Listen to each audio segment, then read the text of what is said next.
예. 지금 현장에 캐나다 토론토, 그 다음에 미국 사크라멘토, LA, 뉴욕에서 오신 분들이 있어요. 그분들요, 미국에 그 당시에 이민 갈 정도면은요, 이 가방끈이 상당히 길어요. 길고 미국에서 잘 살고 있어요. 그런데 이 애터미 사업을 하는 거예요. 미국에서 폭발적으로 커지고 있거든요. 왜냐하면 그만한 가치가 있다고 생각하니까 하는 거예요. 자, 그러면 우선 우리가 빅 비즈니스를 하는데 그거는 무슨 큰 일을 할 때에 어떻게 접근해야 되느냐. 차분하게 접근해야 돼. 덤벙대는 놈 치고 내 성공하는 놈 한 놈도 못 봤어. 차분하게 접근해야 돼. 각국마다 전쟁의 원칙이라는 게 있습니다. 어느 나라나 전쟁 원칙 중에 가장 중요한 것은 목표입니다. 목표. 이게 가장 중요합니다. 목표, 오브젝티브. 목표를 명확하게 정해서 공격작전을 수행해야 됩니다. 그리고 집중이라는 게 있습니다. 집중. 매스라고 하는데요. 집중은 어느 한 곳에 전투력을 집중해야 된다. 다시 말하면 인간이 비즈니스를 하고 살아가는 데 있어서도 전쟁 원칙은 그대로 적용됩니다. 전쟁에 승리하느냐 승리하지 못하느냐가 목표를 명확하게 정의했느냐, 그리고 그 목표를 향해서 전투력을 집중했느냐에 따라서 전쟁의 승패가 좌우됩니다. 그것은 양쪽의 병력이 어떻게 되느냐와는 관계가 없어요. 예를 들면 우리가 알렉산더 대왕 다 아시죠? 마케도니아의 알렉산더 대왕, 헬레니즘 문화를 꽃피웠던 알렉산더 대왕. 그 당시 마케도니아 군대는 5만 명이었습니다. 알렉산더 대왕이 지휘하는 마케도니아 군대는 5만 명이고, 그 다음에 옆에 있는 페르시아 제국 다리우스 3세가 지휘하는 군대는 20만 명이었어요. 20만 명이 넘었어요. 그러니까 이게 알렉산더의 군대보다 페르시아의 다리우스 3세의 군대가 병력면에서 4배가 넘는 거예요. 그런데 이기긴 누가 이겼느냐? 알렉산더가 이겼어요. 5만 명 가지고 20만 명을 격파했단 말이에요. 그거 어떻게 돼서 그러느냐? 알렉산더 대왕은 목표가 명확했어요. 페르시아는 그 당시에 어마어마한 대제국이었기 때문에 각 지역에서 각 국가 각 부족들의 젊은이들을 모아서 페르시아 제국 군대를 만들었단 말이에요. 그러니까 각 병사들과 각 지휘관들 간에 서양하고 믿지를 못해.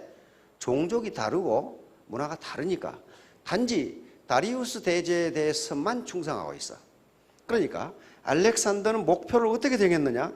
다리우스 대제만 죽여버리거나 저놈만 전장에서 쫓아내버리면은 페르시아 군대는 무너진다, 이렇게 본 거예요. 목표가 명확했어요. 그래서 5만 명의 병력을 가지고 다리우스가 있는 곳을 집중적으로 공격해서 결국 다리우스가 도망가 버리니까 페르시아의 20만 대군은 무너져 버립니다. 이게 목표예요. 목표가 명확해야 돼요. 그래서 이 목표라는 것하고 목표를 명확하게 정했느냐, 그리고 그 목표를 탈취하기 위해서, 즉 목표를 달성하기 위해서 내가 가진 역량을 집중했느냐, 매스. 선택과 집중이에요. 오늘날 비즈니스에 있어서도 그 기업이 망하느냐 또는 흥하느냐가 선택과 집중에 있다는 건 다 압니다. 비즈니스를 해본 사람은. 이것저것 문우발식으로 하면은 하나도 제대로 하는 게 없어요. 어느 하나에 집중을 해서 그걸 세계 최고로 만들어버리면 그 기업은 망하지 않고 흥해요. 예를 들면 마이크로소프트. 이게 컴퓨터 운영체계만 해요. 마이크로소프트 소프트웨어만 한다고요. 다른 거 안 해. 뭐 마이크로소프트가 무슨 자동차 회사 하는 거 봤어요? 그런 거 하면은 어떻게 됩니까? 집중이 안 되고 분산이 돼요. 분산이 되면은 어느 하나에서 1등을 하지 못합니다. 마찬가지로 여기서 지금 오늘 제목으로 잡은 게 판매사 1000만 원 작전인데, 오늘 처음 오신 분들은 판매사가 뭔가 1000만 원 작전, 저 영감탱이 공갈치고 있구만, 그렇게 생각하셔도 상관없어요. 목표만 명확하면은 5만의 군대를 가지고 20만을 격파할 수 있어요. 그리고 분명히 말씀드리지만 이건 빅 비즈니스예요. 빅 비즈니스고 사소한 어려움을 극복하면 정말로 빅 석세스를 할 수 있어요. 큰 성공을 할 수 있습니다. 우리 정주영 회장님, 가장 제가 존경하는 기업가 중 한 분입니다. 어떤 실수보다 치명적인 실수는 일을 포기해버리는 것이다. 정말 정주영 회장님은 이 말씀을 하실 가치가 있습니다. 무슨 일이든 할 수 있다고 생각하는 사람이 해내는 법이다. 의심하면 의심하는 만큼 밖에 못하고 할 수 없다고 생각하면 할 수 없는 것이다. 정주영 회장님이 우리 전경련 회장을 한번 하신 적이 있죠. 그때 전경련 회관을 지었어요. 근데 정주영 회장님이 요거 몇 월 말까지 지어 그랬는데 그 밑에 사무를 보는 분이 그때까지 지을 수 없다는 이유를 이만큼 조사해 왔어. 그걸 보시고 정주영 회장님이 허허허 웃으시더니 그런 노력이면 그때까지 짓겠네. 아, 이 자식은 그때까지 지으라겠는데 그때까지 할 수 없다는 이유를 이만큼 적어온 거야. 근데 그때까지 됐어. 그게 됐다고. 늘 하지. 그래서 정 회장님은 늘 이 말씀을 하셨어요. 할 수 있다고 생각하는 사람은 한다. 삶의 질을 변화시키기에 필요한 그 무엇, 이 책 속에 있는 겁니다. 첫 번째로 난 반드시 내가 원하는 대로 살 수 있고 그렇게 되도록 할 수 있다는 신념입니다. 이게 사실은 이런 성공학 강의 또는 자기개발 이론 강의 거의 전부입니다. 나는 그렇게 할 수 있다. 나는 그럴 만한 인물이다. 이걸 셀프 이미지라고 그래요. 내가 나를 평가하는데 나를 비하하지 말라는 거예요. 이건 지금 KFC의 커널 할래드 샌더스가 한 말입니다. 그 KFC 그 피자가 아니라 닭튀김 있죠? 65세 때 한 말입니다. 내 인생은 끝나지 않았다. 나는 흔들 의자에 정부 보조금이라 받으면서 앉아 있지는 않을 것이다. 이게 할래드 샌더스가 한 말인데요. 이 양반은 부모들이 일찍 돌아가셨기 때문에 초등학교도 제대로 졸업하지 못한 분입니다. 그래서 20살 때 결혼을 하고 사업을 했는데 사업에 어느 정도 성공을 하다가 망했어요. 망하니까 마누라도 도망가 버리고 그래서 이것저것 하다가 나중에 큰 식당 사업으로 성공을 하는데 그것도 망해버려요. 그것도 망해가지고 알거지가 됩니다. 성공과 실패를 계속 한 분이. 그래서 안 해본 일이 없어요. 철도 노동자, 그 다음에 농장의 잡부. 그러다가 65세가 되니까 미국 정부에서 연금이 나와. 노령연금이 미국 나온단 말이에요. 그게 $105였어요. $105를 가지고 65세에 그러니까 그때부터는 정부 연금 받고 살아도 돼요. 왜냐하면 그때까지 자기가 비즈니스를 해서 정부에 낸 세금이 많거든. 지금 왈거지가 됐지만은.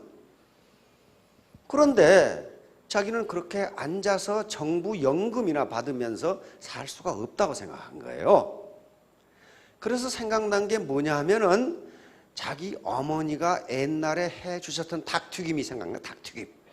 그게 굉장히 맛있었는데 그래서 주유소라든가 이런 일하면서 닭튀김 요리를 자기가 개발한 거예요.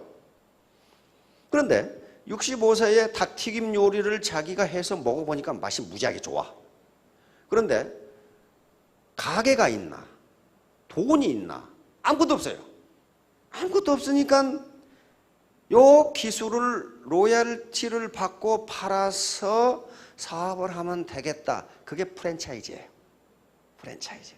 유타주의 한 식당 업주가 덜커덕 계약을 했어요. 그게 1009번째입니다. 1008번째까지 거절을 당했어. 너나 해라, 너나.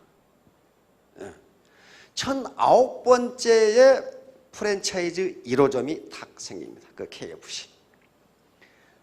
그러면 그 계약한 식당 주인은 어떻게 됐을까? 그 KFC하고 계약을 하면서 매출이 3배로 늘어버려. 매출이 3배로 늘어버려. 왜냐하면 거기에 닭튀김이라는 특유한 메뉴가 있기 때문에 그 식당에 사람들이 몰려들어. 자, 그 식당 주인은 뭘 본 거예요. 그렇죠? 그래서 결국 거부가 됐어요. 거부. 그 프랜차이즈를 가지고 나중에 그 사업을 다 하게 되죠. 자, 이와 같이 65세에 시작해서 68세에 1호점을 가맹을 시킵니다. 그래서 3년간 전 미국을 돌아다니면서 만난 식당 주인이 1,008명이었다는 거예요. 1,009번째 계약을 했거든요. 시중에 책이 나왔습니다. 1,009번째 성공이라고 나와 있어요. 그 정도로 집념을 가지고 나는 내가 하는 닭튀김 요리가 최고로 맛있다. 언젠가는 주인이 나타날 거라고 생각한 거예요. 이제 여기 오신 분들의 처음 오신 분들 세 가지 의문이 있죠. 할 것인가 말 것인가. 저놈들 사기꾼 아닌가. 나 같은 사람도 성공할 수 있을까. 나는 전업주부였는데, 나는 공직에만 몇십 년 있었는데, 나는 교직 생활만 몇 년을 했는데 성공할 수 있을 것인가. 괜찮은 것 같은데 그럼 어떻게 해야 성공하나. 이 세 가지 의문이에요. 할 것인가 말 것인가. 나 같은 사람도 성공할 수 있을까. 어떻게 할 것인가. 요 세 가지 의문, 그 중에서 특히 첫 번째, 두 번째 의문이 해소되지 않으면 사업 못하는 거죠. 그러면 우선 요걸 판단하고 넘어가야 되는데, 무슨 판단을 하건 무슨 일을 하건 성공하는 데는 세 가지 조건이 있습니다. 우선 쿨헤드, 차가운 머리가 있어요. 이건 냉철한 이성입니다. 누가 좋다니까 하고 안 좋다니까 안 하고 그건 냉철한 이성이 아니에요. 쿨헤드가 아니에요. 이건 머리 공부입니다. 인텔렉츄얼 디스플린, 머리 훈련이에요. 두 번째는 인생에 성공하는데 또는 비즈니스에 성공하는 데 있어서 냉철한 머리만 가지고는 안 됩니다. 반드시 따뜻한 가슴이 있어야 돼요. 웜 하트가 있어야 돼요. 내가 하는 일이 옳은 일인가? 내가 하는 일이 보람 있는 일인가? 내가 하는 일이 다른 사람에게도 이익을 주는 일인가? 정직성, 도덕성 이런 것들이 뒷받침되지 않으면요 반드시 패가 망신해요. 세 번째는 부지런한 손발이에요. 부지런한 손발. 따뜻한 가슴이 있는데 가만히 있다. 그러면 그거 이웃집 할아버지지 뭐. 그렇잖아요. 이웃집 할아버지지. 그거 성공 못해요. 반드시 몸공부, 피지컬 디스플린 요게 있어야 돼요. 어떤 비즈니스를 하든지 요걸 따져보세요. 합법성. 이건 설립의 합법성뿐만 아니고 사업 전개 과정에 있어야 합법적이라는 걸 따져봐야 돼요. 합법을 가장한 불법이 굉장히 많다고요. 그런 사업은 성공하기 힘듭니다. 앞으로 우리 대한민국은 점점 투명 사회로 갈 겁니다. 법을 위반하고 이제 자신의 개인적 이득을 취하려고 하는 사람은 그게 오래가지 못할 거예요. 이걸 따져보시라고. 이 회사가 합법적이냐. 그 다음에 경영자의 도덕성과 경영 능력. 이거 두 개의 수레바퀴입니다. 도덕성이 있어야 되고 지 배만 채우려고 해서는 안 되고, 도덕성만 있고 경영 능력이 없으면 그것도 역시 이웃집 할아버지예요. 그건 안 된단 말이에요. 그건 비즈니스맨이 아니에요. 세 번째는 제품입니다. 제품은 세 가지 측면에서 봐야 돼요. 하나는 제품 아이템의 구성이에요. 일반적으로 이런 네트워크 마케팅에서 성공하려면은 그것이 생활 필수품인 경우가 가장 좋아요. 다시 말하면 소비재인 경우가 가장 좋아요. 그것이 내구재인 경우에는 한 번 사면 5년, 10년 쓰는 것은 그건 사업 아이템으로서는 적당치 않아요. 그런데 내구재인 경우에도 파생 수요가 있는 경우는 괜찮아요. 파생 수요라는 것은 한 내구재를 팔면 그 내구재에 필요한 다른 재료를 팔 수 있으면 돼요. 예를 들면 커피 기계와 커피 그라인더. 그러면 커피 기계는 내구재지만 커피는 소비재라고요. 그 다음에 세탁기와 세제, 이것도 마찬가지예요. 두 번째 퀄리티예요. 품질. 가격보다 중요한 건 퀄리티입니다. 품질이 시중에 나와 있는 다른 제품하고 비교해서 경쟁 위가 있느냐 하는 문제예요. 퀄리티, 지금 우리 대한민국의 소득은 국민소득이 지금 정부 발표로는 24,000불이라고 그런단 말이에요. 이 정도 수준에서는요 퀄리티가 굉장히 중요합니다. 싼 비지떡 같은 건 되지 않아요. 두 번째는 가격이에요. 퀄리티가 높으면서 가격이 적정해야 된다고요. 퀄리티가 높으면서 가격이 비싼 것은 얼마든지 있어요. 백화점에 가보세요. 명품 얼마든지 있어요. 보자기 하나에 무슨 이태리 무슨 보자기 몇십만 원. 그거 얼마든지 있어요. 무슨 똥인지 하는 가방 200만 원. 이게 말이지. 그런 거 얼마든지 있어요. 근데 물어보니까 품질은 굉장히 좋대요. 굉장히 좋답니다. 퀄리티가 좋은데 가격이 높으면 서민들은 거기에 접근하기가 힘들어요. 그렇다면 그것은 귀족 비즈니스지 서민 비즈니스가 아니에요. 그래서 그걸 따져보시라는 거예요. 세 번째, 수익구조. 리워드 시스템. 다시 말하면 나는 열심히 해서 퀄리티도 좋고 가격도 싼데 죽어라고 발바닥에 고무타는 냄새 나게 띄워놨더니 돈은 어떤 놈들이 다 집어넣고 있더라. 그 짓 하면 안 됩니다. 그런 비즈니스는 하면 안 돼요. 나에게도 내가 땀 흘린 것만큼 돌아오는 걸 따져보시라는 거예요. 이게 리워드 시스템이에요. 다음 비용 부담, 진입비. 다시 말하면 이 물건을 강제로 의무적으로 사라고 안 하면 나는 안 사겠다. 그런 게 있는가 봐라 이 말이에요. 그런 게 있으면 그 물건이 퀄리티와 프라이스 면에서 경쟁력이 없는 거예요. 비전, 생존 및 발전. 이 회사가 오래 갈 수 있느냐. 어떤 네트워크 마케팅에 가든지 상속이 가능하다. 그렇게 얘기를 해. 그러면 상속이 가능하려면 그놈의 회사가 안 망해야 돼. 그러니까 안 망하고 생존할 수 있느냐 하는 걸 보시라는 거예요. 교육 시스템. 교육 시스템도 굉장히 중요한 게요. 진짜 황금은요, 도금하지를 않아요. 그게 굴이니까 도금을 하는 거지 황금은 도금을 하지 않는다고요. 그래서 교육 시스템이 요란하고 세뇌 교육 비슷하게 시키는 데는 가지 마세요. 행사 시스템도 마찬가지예요. 요란스럽게 행사하고 무슨 턱시도 입고 나오고 나비 넥타이 입고 나와가지고 막 하는 데는 그 뭔가 부실하니까 그런 짓을 하고 있는 거예요. 동반성장. 이런 애터비 같은 기업은 우리에게 납품하는 회사치고 지금 100%씩 성장하지 않는 기업이 없어요. 그렇게 해줘. 전부 다 현금 결제를 다 해줘 버리거든. 현금 결제를. 자, 이런 객관적인 조건을 스스로 쿨헤드를 가지고 따져보시라는 거예요.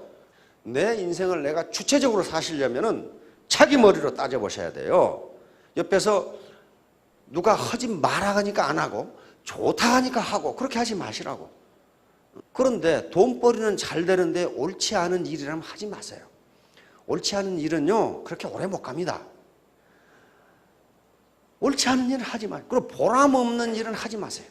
10억을 투자했을 때 몇 명의 고용이 창출되느냐 하는 문제예요.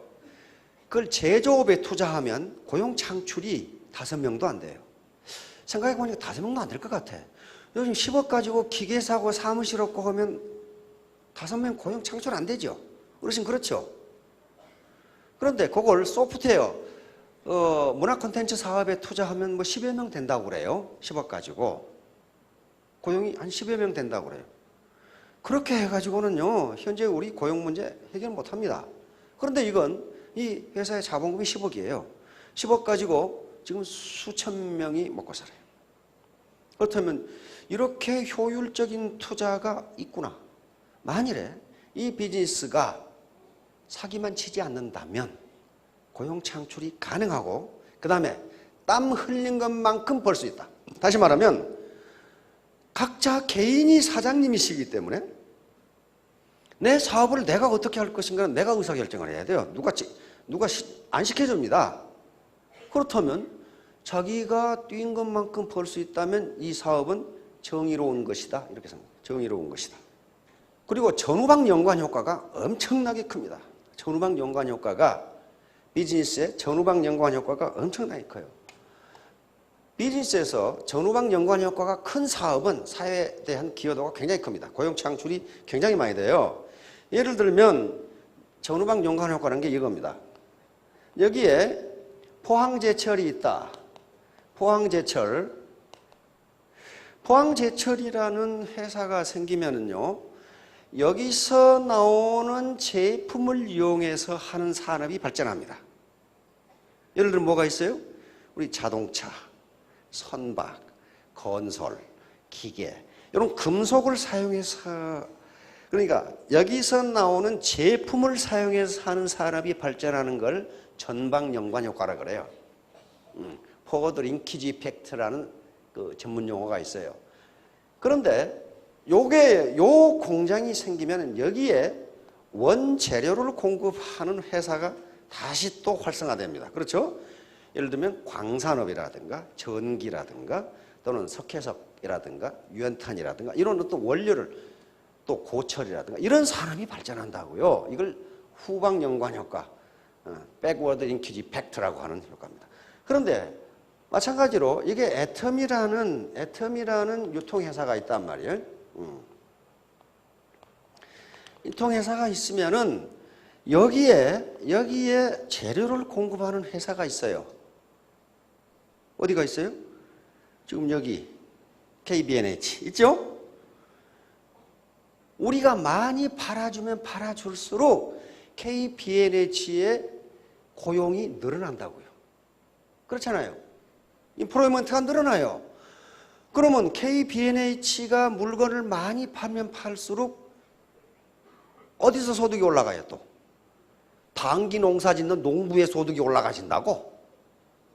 그 다음에 저쪽에 강원도 감자밭 농부의 소득이 올라가요. 감자라면. 그렇잖아요. 감자라면. 남해안에 김 뜯는 아줌마 소득이 올라가. 김. 그렇잖아요. 이게 백워드 링키지 이펙트예요. 후방연관할 거라고요. 이게 무수히 많아. 지금 제품마다 다 있어요. 그것이 몇 단계로 이렇게 내려가요. 몇 단계로. 우리 애터미 사업을 개인이 성공적으로 하는 것은 다른 사람을 먹여 살리는 거예요. 나 혼자 돈 벌어서 잘 먹고 잘 사는 게 아니고 다른 사람을 먹여 살린다고요. 그러나 일확천금은 절대로 안 됩니다. 애터미 사업에서 일확천금하는 법은 없어요. 우보 천리, 소고름으로 천리를 간다 그 말이죠. 그 소는 묘하게 뒤로는 안 가. 소 뒷걸음질 치는 거 봤어요? 뒤로는 안 가요. 앞으로만 가는데 꾸역꾸역하죠. 이게 천리를 갈 수. 다시 말하면 3년, 적어도 3년 내지 5년 몰입하면 일정 소득 수준을 올릴 수 있습니다. 이제 목표 설정과 자기 암시. 아까 전쟁의 원칙 중에 가장 중요한 게 목표라고 그랬어요. 우리 군대가 어디를 공격할 것이냐. 그러면 애터미 사업에서는 바로 군대가 자기 혼자예요. 자기 혼자잖아요. 자기가 지휘관이에요. 지휘관. 그러면 밑에 파트너들이 있으니까 사실은 연합전선을 구축하고 있는 거라고. 목표를 어떻게 잡을 것이냐. 바로 우리 미켈란젤로 지금부터 수천 년 전에 이 르네상스 시대 1100년 년 전에 우리가 더욱 경계해야 할 것은 목표를 지나치게 높게 정하고 이루지 못하는 것이 아니라 목표를 지나치게 낮게 잡고 그것을 달성하는 것이다. 요것을 늘 미켈란젤로는 강조했어요. 다시 말하면 내가 로얄 마스터가 되겠다. 상당히 어렵거든요. 쉬운 게 아니에요. 그런데 그렇게 잡고 달성하지 못하더라도 호랑이를 그리다가 안 되면 개라도 되는데 처음부터 개를 그리려고 생각하면 쥐밖에 안 나온다. 지금 그런 얘기예요. 지금 미켈란젤로가 늘 얘기를 했어요. 너무 목표를 낮게 잡지 마라. 높게 잡고. 왜? 인간의 잠재력이라는 걸 알고 있었어요. 잠재력을 발휘하면 그 목표를 달성할 수 있다. 이렇게 본 거예요. 그러나 가장 중요한 게 목표예요. 이것은요. 어떤 기업이든지 또는 어떤 국가든지 그 목표라는 게 있어요. 목표. 우리 애터미의 첫 번째 목표가 뭐예요? 우리 국가 목표도 첫 번째가 생존이에요. 나라가 살아남아야 무슨 그다음 뭐 일을 할 거 아니에요. 첫 번째 목표가 국가 안보예요. 모든 조직, 모든 유기체의 첫 번째 목표는 생존입니다. 살아남아야 돼요. 목표 설정과 몰입인데 이것은 왜 목표를 설정하는 이유가 많은데요. 목표가 없으면 몰입이 안 돼요. 몰입이 안 돼. 이 얘기는 가끔 제가 이 예를 드는데요. 어떤 도시국가의 청년이 불평이 많아. 왕한테 가가지고 왕이시여. 왕이라면은 인생을 성공적으로 사는 방법이 무엇입니까? 왕이라면 그 정도는 가르쳐 줘야죠. 그러니까 왕이 그래 내가 가르쳐 주마. 근데 조건이 하나 있다. 요 포도주잔에 포도주를 담아가지고 시내를 한 바퀴 돌아와서 오면 내가 가르쳐 주겠다. 단 네가 그 포도주잔을 들고 포도주를 한 방울이라도 흘리면 네 목을 치겠다.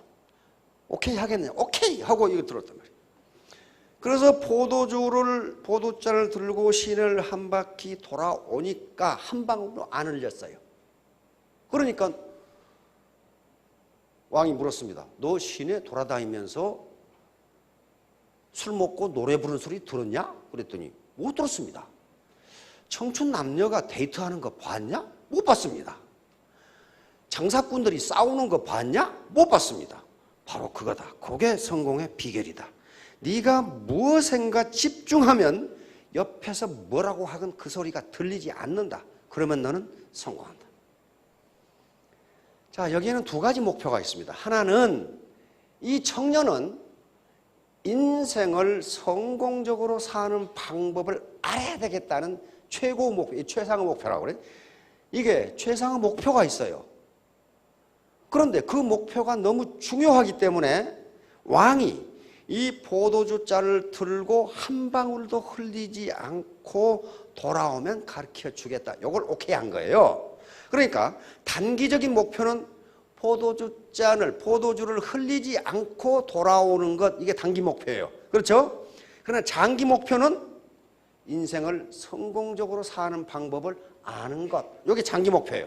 그런데 이 청년에게는 목이 달아나도 좋으니 이 장기 목표가 너무 중요하니까 왕의 제안을 받아들인 거란 말이에요.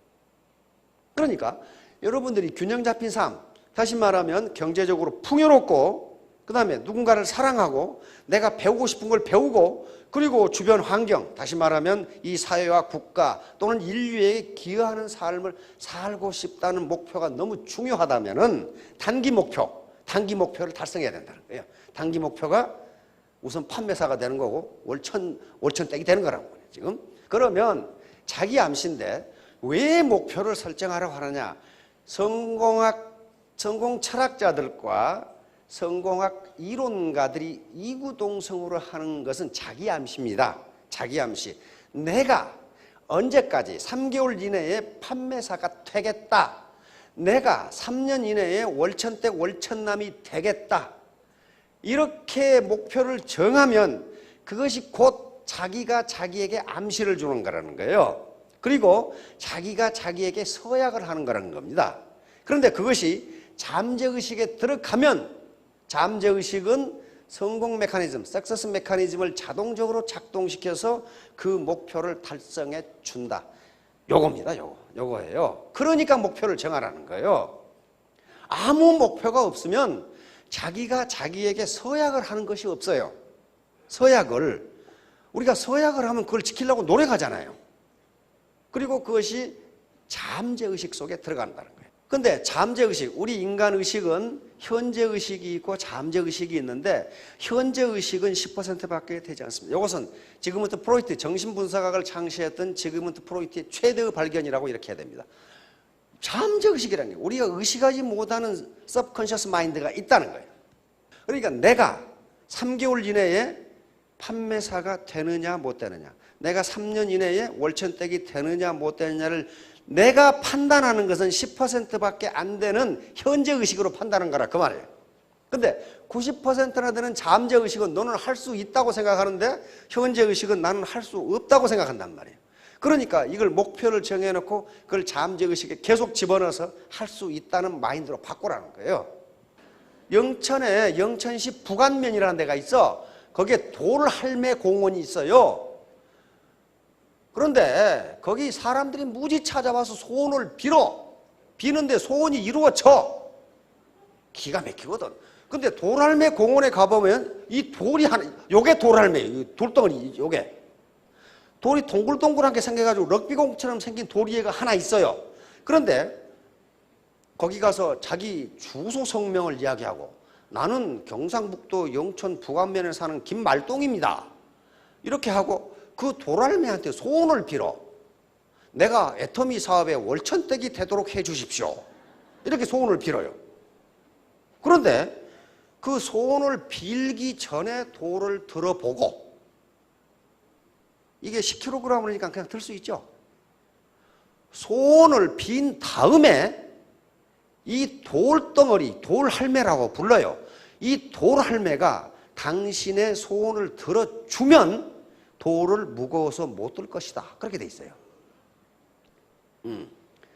그런데 실제로 소원을 말하고 돌을 들면은 그 다음에 돌을 못 들어. 그래가지고 기분 좋아가지고 가야 내가 월천댁이 됐다. 이렇게. 실존적으로 그 돌의 무게는 10kg가 딱 정해져 있어요. 그런데 잠재의식에서 무겁다고 생각하면 실제로 무겁게 느꼈어요. 그만큼 잠재의식은 무섭습니다. 믿는 대로 이루어진다예요. 믿는 대로 이루어진다. 이것이 소위 로버트 머튼 박사의 자기 충족적 애언이론입니다. 하버드 대학의 사회학 교수죠. 자기가 그렇다고 믿으면 그렇게 된다예요. 또 그것이 교육 현장에서 실증적으로 검증된 것이 피그말리온 효과입니다. 믿는 대로 이루어진다. 믿는 대로 이루어진다. 이제 잠재의식 속에 목표를 집어넣으세요. 그냥 나는 2017년 5월 30일까지 월천댁이 되겠다. 안 되면 손해볼 거 있나요? 없어요. 손해를 안 봐. 손해를 해놓고 나는 할 수 있다. 나는 반드시 하겠다. 이걸 침대 머리맡에 붙여놓고 하시라는 거예요. 이거 침대 머리맡에 붙여놓고 중얼거린다고 해서 누가 미친놈이라고 할 사람도 없고, 옆에서 남편이 미쳤다고 그러면 그거 어떻게 하셨어요? 그렇게 얘기했어요. 나 미쳤는데. 내가 미쳤는데 3년 후에 당신 애쿠스 사줄게. 그러면 남자들은 또 철딱서니가 없어서 3년 후에 애쿠스 생긴다고 또 생각하고 있어 또. 요 목표를 정해놓고 자기 암시를 주라는 거예요. 요거 이제 판매사를 100일로 잡은 것은 하루 10시간 몰입을 가정한 거면 1000시간이에요. 1000시간 몰입하면 판매사 될 수 있다는 거예요. 예, 천일 천만원 작전도 마찬가지입니다. 천일 천만원 작전은 바로 1만 시간의 법칙을 이야기하는 겁니다. 1만 시간의 법칙은 세계적인 법칙입니다. 1만 시간을 몰입하지 않고는 누구도 눈에 띄는 성공을 할 수 없다는 게 1만 시간의 법칙이에요. 미국에서는 특히 이 법칙을 실험하는 교수들이 많습니다. 에릭슨 교수라든가 데니얼 교수 실험하는데 맞다. 어느 누구도 IQ에 관계없이 현재 상태에 관계없이 1만 시간을 투입하지 않고는 몰입하지 않고는 탁월한 성공을 못한다. 다시 말하면 그 말은 IQ에 관계없이 현재 상태에 관계없이 1만 시간을 투입하면 탁월한 성공을 할 수 있다. 그러면서 이 사람들이 뭐 빌 게이츠 예라든가 베토벤, 모차르트라든가 그다음에 비틀즈 예를 듭니다. 이 사람들이 탁월했던 것은 머리가 좋아서가 아니고 1만 시간 이상 몰입했기 때문이다. 본인들이 그걸 인정을 했어요. 그렇다. 나는 컴퓨터에 미쳤다. 그런 식으로 인정을 해요. 우리는 노래에 미쳤다. 그래서 결국은 미친 듯이 1만 시간 하고 났더니 어느 날 유명해졌더라. 그런 얘기를 한단 말이에요. 그러니까 여기 계신 분들도 미쳤다는 소리를 듣도록 몰입을 해보세요. 저놈이 어쩌다 저렇게 미쳤나. 그렇게 되게. 요게 이렇게 되는 것도 적어도 100일 동안 이 상태를 유지하면 우리 뇌세포가 요것을 자기 몸무게라고 인식을 한답니다. 그렇지 않으면 이렇게 돌아가 버린대요. 이렇게 되고 싶으시죠? 자, 다음. 바로 판매사가 되는 게 이륙입니다. 이륙이에요. 여기서 벗어나지 않으면요, 순환궤도에 들어갈 수가 없어요. 결론, 견인불발. 이건 소동파가 한 얘기인데요. 자고로 옛날부터 큰 업적을 이룬 분들은 상당히 똑똑한 사람이었으면 틀림없지만은 그러나 견인불발, 굽히지 않았다. 굳게 참고 꺾어지지 않았다. 다시 말하면 자기 초지일관했다. 이런 사람이다. 소동파에 그래가 있습니다. 나쁜 태도, 이건 펑크난 타이와 늘 해야겠다. 나쁜 태도는 뭐냐? 부정적인 태도, 교만, 핑계, 게으름, 비도덕적인 행동, 이기주의인 행동 가지고는 성공할 수 없다. 이렇게 갈아 껴야 돼. 당신은 당신의 인생에 맞게 상황을 조정할 수는 없다. 그러나 그 상황에 맞게 당신의 태도를 조정할 수는 있다. 유명한 지그지글러라고 하는 자기개발 이론가 그리고 성공철학자입니다. 상황에 맞게 자기 태도를 결정해야 상황을 변경시킬 수는 없어요. 21세기 창조 시대로 가고 있는데 이걸 변화시킬 수 없어. 자기가 맞춰야 돼요. 당신의 삶은 당신이 당신에게 가져다 주는 것이 아니라, 삶이 당신에게 가져다 주는 것이 아니라 당신이 삶에 가져다 준 태도에 결정된다. 또 당신에게 일어난 일이 아니라 일어난 일을 바라보는 당신의 마음의 태도에 결정된다. 태도를 늘 현자들은 전부 마음의 태도를 이야기합니다. 멘탈 애티튜드, 정신 자세예요. 태도, 알파벳 순서대로 한 100점이죠. 우리가 애터미 싸움을 혼자 성공할 수 없다는 게 요겁니다. 자기의 능력은 1%만 있으면 돼요. 난 능력이 없어 못한다. 그렇지가 않아요. 태도가 불량하면 못합니다. 나머지는 전부 태도와 관련되는 겁니다. 그러니까 내 능력이 1%라면 100사람이 모이면 100%가 돼서 그건 크게 성공한다는 얘기예요. 근데 나머지는 뭐냐? 99%는 태도입니다.